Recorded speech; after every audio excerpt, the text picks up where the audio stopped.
Hello guys, welcome to another episode of the Weekly Feedback. I'm your host Caveman PRDR, and today we're going to be hopping right into reading out the hot fixes for 7.0.0.6 and some other Bungie Hill tweets as well.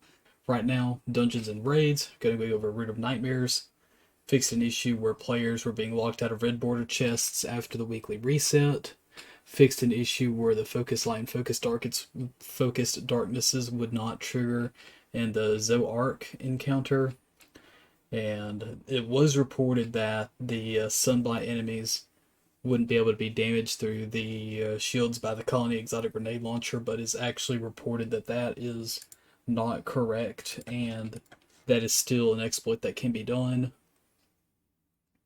And there's supposed to be a fix in a future update. Um, Fixed an issue where players could equip raid mods without obtaining them first. Shattered Throne fixed an issue where the dungeon node would not appear to some players. Some general ones. Fixed an issue where Cabal Threshers were doing more damage than intended. So that's going to be very good for those of us that are sick and tired of being destroyed by Threshers. Fixed an issue in the EDZ node would not unlock for some players. Weapons. Fixed an issue where Winterbite exotic glaive would benefit from other glaives damage increasing perks. Fixed an issue where the glaive melee feed kills were showing the projectile label. Fixed an issue where the extra arc volley granted by 2DL Fox's exotic callus was not firing properly.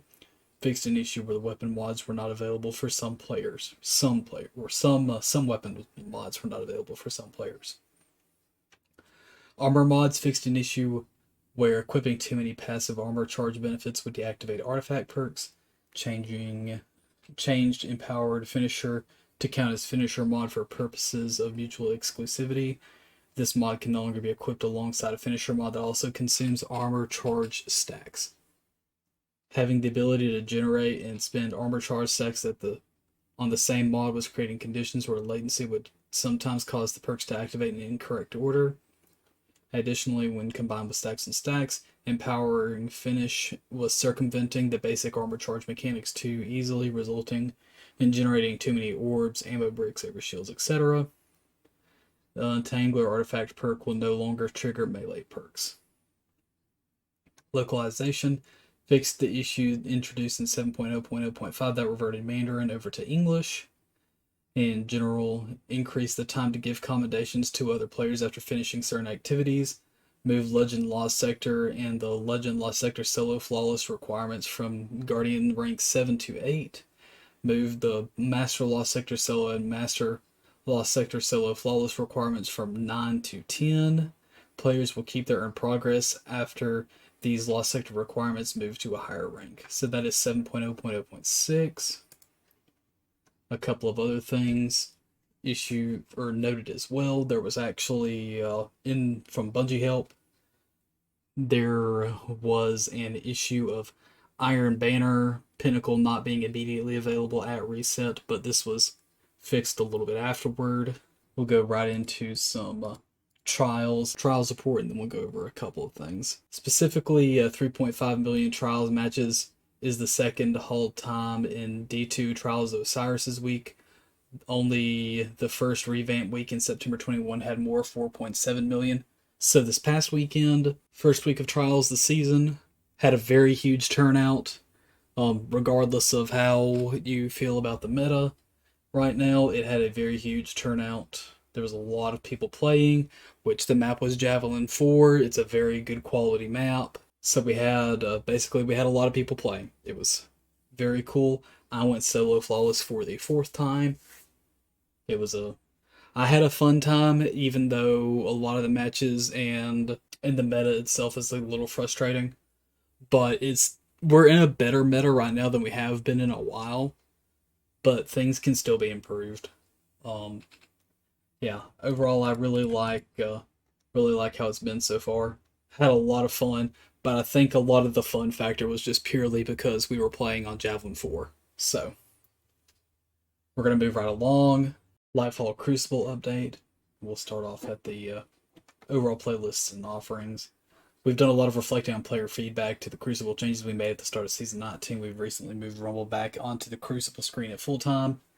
And when Lightfall went live a few weeks ago, we also made the following changes to quick play playlists, game and map mode weighting. Maps increase the weight for Javelin 4, Burnout Rusted Lands, Midtown and Wormhaven, standard weight. Endless Vale, Altar of Flame, Distant Shore, Fortress, Pacifica, Radiant Cliffs, Bannerfall Eternity, Widow's Court, Fragment, and Vostok. Reduced weight to Disjunction, Cathedral of Dusk, Twilight Gap, The Dead Cliffs, Clash Only, Anomaly, added back into the playlist at reduced weight, Cauldron, added back into the playlist at reduced weight, Clash Only. Not in the playlist, Exodus Blue or Convergence. In Season 20's mid-season patch, we make another set of larger changes. Clash will be leaving the Quick Play playlist, leaving only Control, so it reverts back to its old name. Control will be replaced by Iron Banner when it is active. Both playlists will continue to use loose SBMM, but there will be some changes when matchmaking parameters. Loose SBMM will have its skill and connection filters modified so that the latency windows will be expanded at the slowest rate, and the skill windows will start tighter but can expand more quickly as needed. This should manifest as more evenly matched games with lower skill variances. For most players with primary fallback to being gradually increasing the skill variance as opposed to widening the connection quality. This does not mean you'll never see lag in Crucible. We do not prevent players from manually joining fire teams to which they may have a poor connection, and connections are dynamic so that their quality can sometimes degrade mid-game for a variety of reasons, but it does mean that matchmaking will try to only expand connection quality brackets as a last resort once the available skill and fire team size options have been exhausted. In addition, we are splitting the current rotator into two separate playlists, both which rotate game modes weekly and both use connection-based matchmaking, with no plans to change this.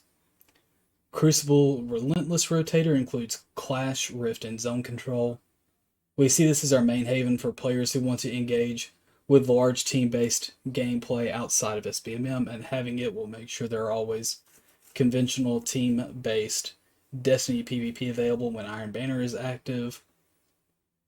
The Relentless Rotator will be replaced with Trials of Osiris when it is live. Crucible Party Rotator includes Mayhem, Scorched, and Momentum Control. These modes are significantly modified the general sandbox of Destiny and play very differently than normal Crucible. All remaining freelance modes have been removed with fire team matchmaking in place. See the matchmaking section below for more details. So this is going to be a little bit of what it looks like. Additionally, we'll be running Crucible Labs in the middle of Season 20 to put 3v3 countdown and a few variations through their places, and more details below. Fire team matchmaking. So basically, this section right here, I'm not going to read every little thing, but it basically shows you the chances of your fire team size versus the enemy fire team's composition. So the chances of everyone being solo in a match when you're searching by yourself is 39%. The chances of you matching a full 6-stack is 0.2%. So this is basically just a graph showing you what the likelihood of you matchmaking into certain team sizes are by yourself, with one other friend, 2, 3, 4, and 5 other friends, versus what the enemy team's composition is supposed to look like. So let's say 6-stack versus 6-stack, there's a 95% chance that will happen. 5 and 5 is 84, so on and so forth. This graph is pretty self-explanatory. So this is just numbers that they have come to the conclusion of based on when they, let's see, where does it say that they started this? At the start of Season 19, we added a new feature to matchmaking called Fire Team Matchmaking. Goal with Fire Team Matchmaking: fire teams most matching against other fire teams with their size. I'm trying to see where they got the data from this. It looks like only be able to test it on Iron Banner by late January, then move it into other nodes in Season 20, and start slowly removing freelance nodes altogether. Our original few weeks of quick play were strong enough by looking at the fire team matchups, and we decided to enable an Iron Banner in the first week and then completely remove free lanes from Iron Banner by January. So I'm assuming it's looking at last season's numbers, which would make sense. So you can look at this till pretty self-explanatory. I'm not going to go over all of that. Then they're doing the fire team composition from what it looks like in comp division. So this looks like what was in previous Iron Banner numbers. So Iron Banner 6v6, previous comp numbers in 3v3. So one and ones had a people searching by themselves had a 80.4% chance to match solos. Duos would match a duo and a solo 98.1% of the time, and then 3 stacks would match each other 98% of the time. So this is that fire team numbers based on competitive division. And this is the numbers for trials. So if you're searching as 80% chance that it would be everyone's solo, yada yada. This is the chart for trials. And then there is this chart that they have that basically talks about rank in the competitive division and talking about how they do the ranking based or do matchmaking based off of the hidden MMR. And this section goes on to them reasoning why they would rather, on down the line, why they would rather do skill matchmaking or in-game skill matchmaking versus rank matchmaking. Their main concerns are smurfing and tanking. If you're familiar with what these are, then you don't need me to explain, but for the sake of wasting time, I will explain smurfing. High skill veteran players create a new account purely to play against lower skilled newer players so they can mop the floor with. And then tanking, this is a high skill player intentionally losing a number of games in a row so they can derank and play against lower skilled players who they can mop the floor with. So basically, Bungie's really concerned with the new player experience, or the people who aren't as skilled, or the people who don't have that much experience with PvP. I have mixed feelings about this. I feel like a hidden MMR kind of defeats the purpose of trying to climb into your skill ranking, but that's just my personal opinion. But yeah, they literally named this pretty much just to protect players who aren't that skilled or that experienced in Crucible, and that's okay to want to do that.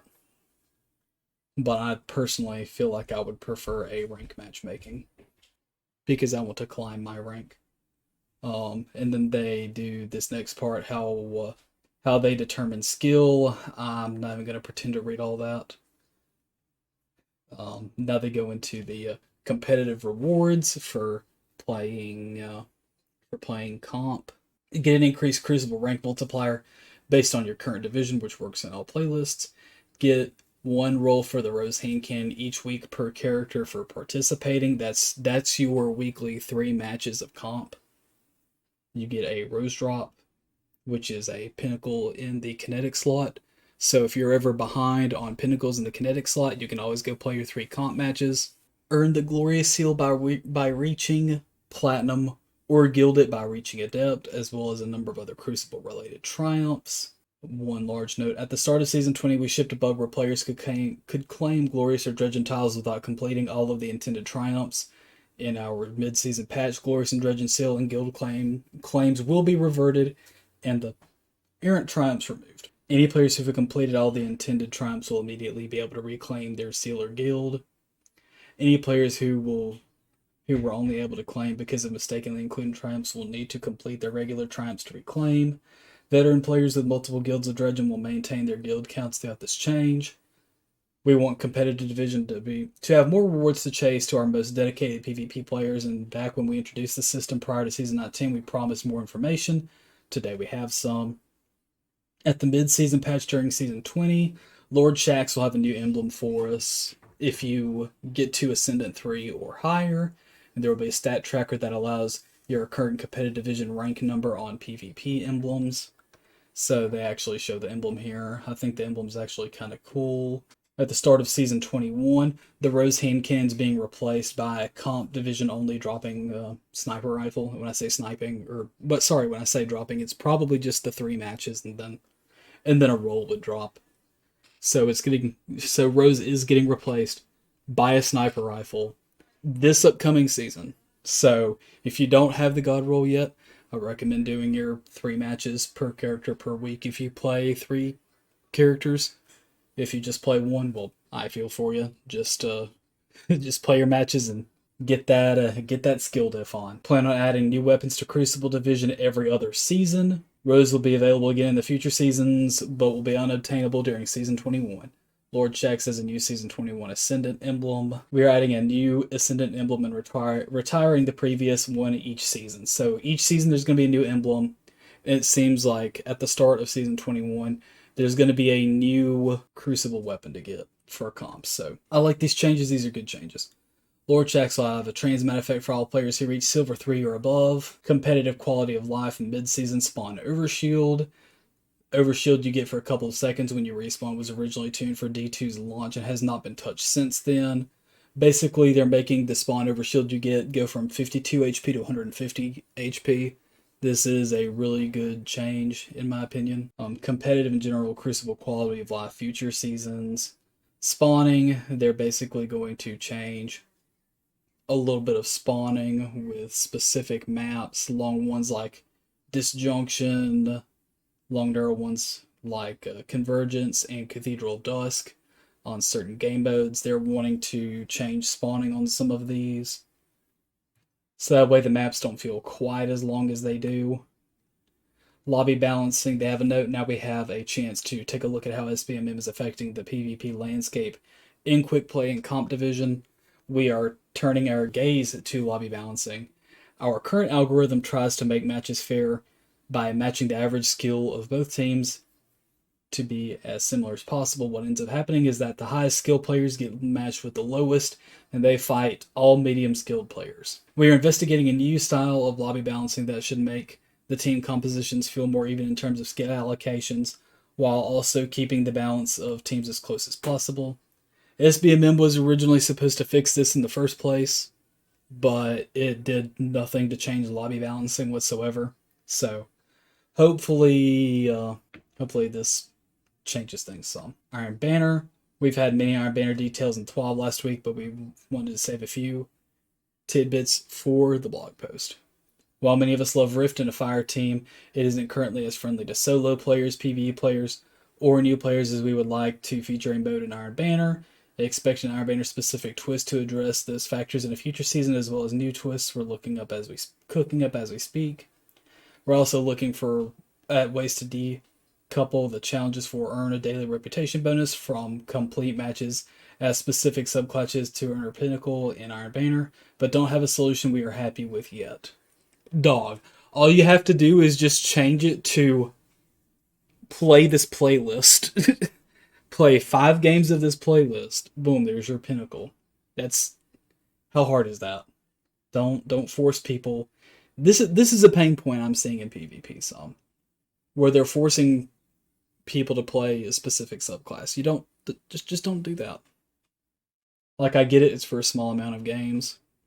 For the average PvP player, it's not that bad, but when you maybe throw someone in that doesn't want to play on a specific subclass when they're like a PvE main or whatever, but they, let's say someone is a hunter and they like playing Arc Hunter in PvP, but they're being asked to play Solar or Strand or Void, man, they don't want to do that. Just let them play Arc Hunter and let them get their pinnacles. Why you gotta make them play 4 matches? Just let them play Arc. Trials of Osiris. We have a couple tweaks to Trials of Osiris during Season 20. We have enabled Fireteam matchmaking, which actually started this past weekend, and from what I played, it was very good. This was a very good change. So they didn't need the freelance mode or the freelance pool anymore. We just had the Fireteam matchmaking. Really enjoyed it. Like I said, I went solo flawless. It was a good time. We also have a few trials labs on the schedule for Season 20. using labs to follow the mid-season patch to gather feedback on the new Trials matchmaking system, which will remove the flawless pool and ticket-based matchmaking in favor of something different. So hold on to this. This is going to be a very good read. The summary of the goals for the new Trials matchmaking system allow players to play with friends without worrying about whether or not they've gone flawless. Remove motivation to reset cards in order to farm or carry. Better protect players who are struggling to find success in Trials. How does the new matchmaking work? We will now have 2 always active soft pools. Soft meaning that the matchmaking initially prefers not to blend the pools, but will, if necessary, to find a good game quickly. So the distinction is not as dramatic as the one between flawless and non-flawless in the current system. Challenger pool. This is where most players who currently play Trials on a week-to-week basis and who want to go flawless will play. It represents an experience more like the original iteration of Trials in D1 without the focus of making games more difficult as the card progresses or after you have been flawless.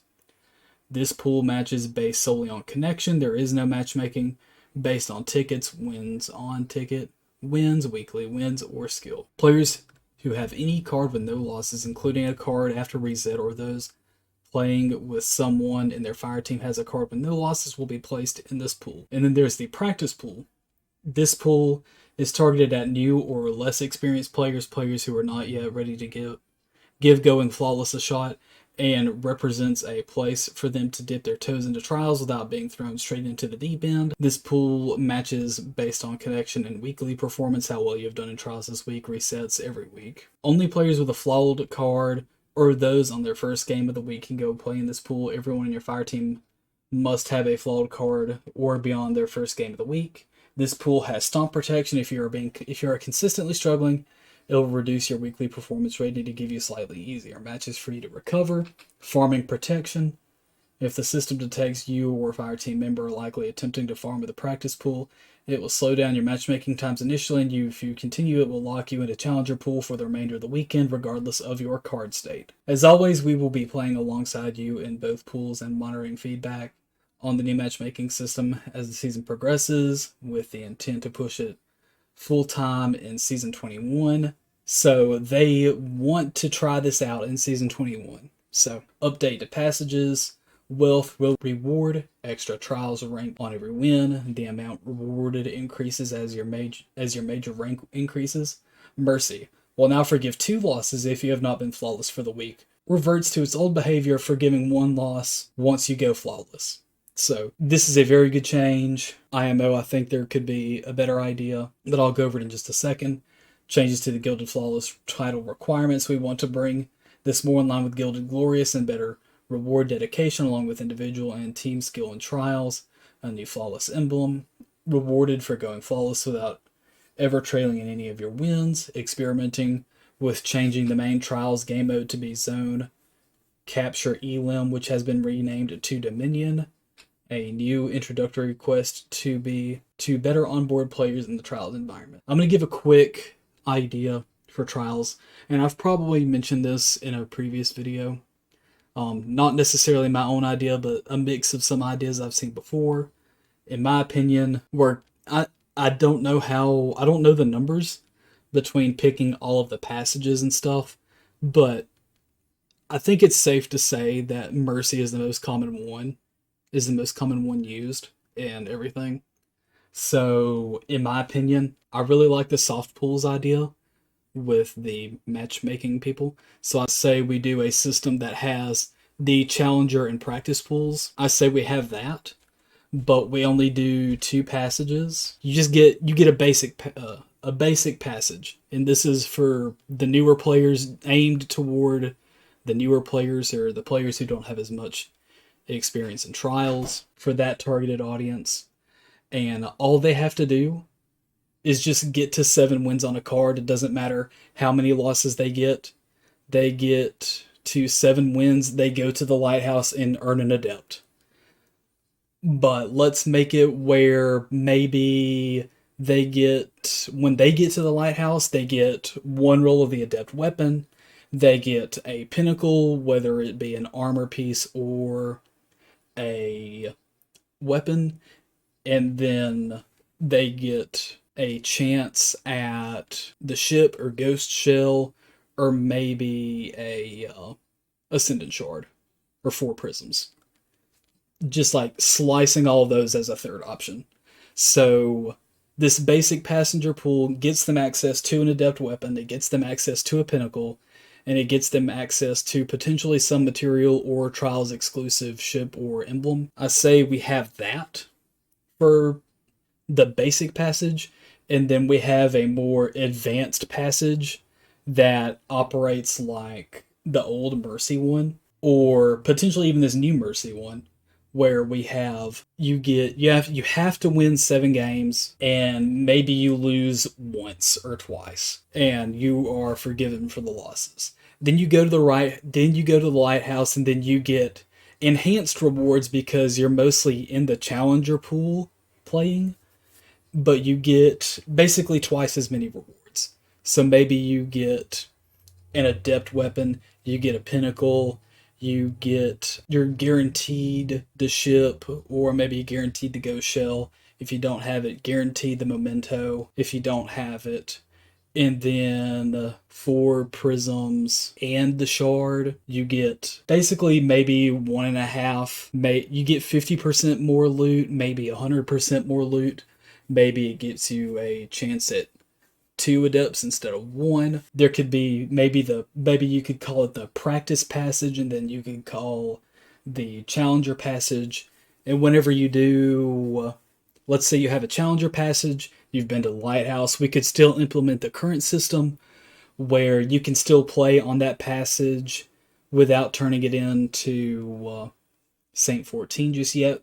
Let's say you can keep playing on that passage, and if you lose games, as long as you win after you go flawless, you can still get a guaranteed chance at an adept to drop, or a guaranteed chance at 4 prisms or ascendant shard. So, in my opinion, that would be the ideal way to get to Trials. So that way, everyone that wants to play Trials and is dedicated enough can get to the lighthouse, and they can at least have a good chance once per week of getting an adept weapon. But the players who are more hardcore and are going to have to play against more skilled players, they get better chances and more rewards for their work. In my opinion, this is the best of both worlds. If you don't like that idea, if you like that idea, let me know down in the comment section. In my opinion, that's how Trials should be, since we're apparently going to make it a loot playlist now anyway. I'm not about gatekeeping loot out of Trials, and I think that is a good solution. Now we're gonna go off of that tangent and back onto the Crucible update. New and returning game modes. They're going to be reprising Countdown and making an alternate version called Countdown Classic. I'm not going to go over all of these. I'm just going to go over their names and some of the maps they're being played on. So Countdown, Countdown Classic, these will be different elim type modes where there's a little bit of an OBJ focus. These maps will be played on Fortress, Radiant Cliffs, Pacifica, Midtown, Eternity, and Meltdown, which is coming back in Season 21. Then there will be Countdown Respawn, which will be played on Fortress, Radiant Cliffs, Pacifica, Midtown, Eternity, and Meltdown. An alternate called Countdown Rush that will be played on Fortress, Radiant Cliffs, Pacifica, Midtown, Eternity, and Meltdown. And then the new variant of Countdown called Checkmate. Looking forward, we're going to exploring new modes that branch out outside of the standard Destiny sandbox. Checkmate is a new set of game rules that intends to create a slower paced experience where players have more opportunity to react to encounters and where power spikes are earned rather than guaranteed. This includes changes to how special ammo is acquired, ability recharge rates, weapon TTK, and the player's health settings. This mode is a significant shift from our player experience, so we are currently targeting Season 22 timeframe to make sure we have time to tune the many interacting systems. Excitingly, Checkmate is built as a modifier like we use for Nightfalls, and can be easily applied to multiple standard modes to give us maximum flexibility going forward. As we get closer to the final shape, we hope to convert some of our other modes, Momentum Mayhem, into modifiers too. and that's not all we have planned for new or returning modes this year. We are not quite ready to spill the details on those just yet, so that's all for now. So that is going to be the Crucible update blog. I didn't go over all the details for all the new objective-based game modes, but I'm looking forward to seeing them and seeing how they play. Who knows, they could end up being one of my favorites. And now we're going to go on to the weekly TWAB, This Week at Bungie, which starts off celebrating the life of Lance Reddick, rest in peace, and basically talking about his passing. Then the second part of the TWAB, they talk about the Lightfall Crucible update dev blog. They don't go too far into detail for it. After that, they talk about the Raid Master mode and challenge rotation starting next week. So the Master mode is coming for Root of Nightmares, and challenge rotation comes in as well. So that is the weekly challenges to each encounter. The weekly challenges add an optional hidden objective to encounter each that week. When completed, grant extra loot. On normal difficulty, they drop double rewards. When cleared on Master, they reward an Adept raid weapon. Before Master difficulty releases, we want to talk about some issues pertaining to Root of Nightmares. The first being Nezarek's behavior. Sometimes Nezarek doesn't always respond to players that are standing in a well of radiance. In a future update, we will be updating this behavior, which in turn should make Nezarek feel more like the final god of pain. While it is our philosophy to avoid making dramatic tuning changes to an activity once it is live, we feel it better to address the responsiveness of the boss and accept that it may alter current strategies and increase the level of challenge. This is excellent. This is absolutely excellent. Let's see, at least the fact that they've even acknowledged it, excellent. So hopefully he won't just stand there and look all confused when people are shooting at him. Hopefully he'll do a little bit more. Second issue I'd like to discuss is the jump pads that can be found throughout Root of Nightmares, especially in the second encounter. Jump pads are a tool to help players cross the area, but unfortunately there are issues with it on higher frame rates where it unintentionally kills people or almost always kills people while using the jump pads at above 80 FPS. It's very odd, but hopefully they find a fix for that soon, as they do not have a fix for it just yet. Below that, they have Guardian rank updates. Basically what we talked about earlier. Legend, Lost Sector Guardian rank objectives are going up from rank 7 to rank 8, and Master Lost Sector Guardian rank objectives are going from 9 to 10. Combined with last week's reduction in commendation ranks in 7-11, these changes have made, or 7 through 11, these changes will make a smoother progression path for everyone through the Guardian rank system. We're also working on a broader rank remix in the near future to improve the process even further. Below that, they have Destiny player support and some other known issues down here listed below. And then they have some artwork, a lot of it dedicated to Lance Reddick and Zavala. And that is it for this week's episode of the Weekly Feedback. If you have any questions or comments, let me know down below. Thank you for watching, and as always, have a good day.